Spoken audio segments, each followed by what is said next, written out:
ভাওনা দেখিছে নহয় আলু গুটি গুচাই আছো বেলেগ শাক নাই আকৌ দেই আলু গুটি গুচাওঁতে জনম উঠি গৈছে ইফালে গৰম যিটো দিছে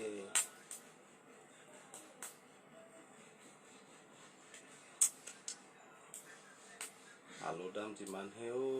50 টকা হৈছেগে কিনো কবি আৰু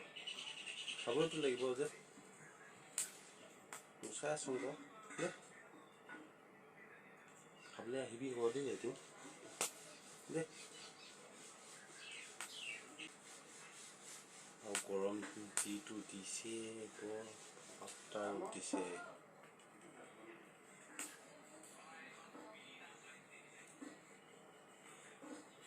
কিছু বনাই আছো আৰু দেই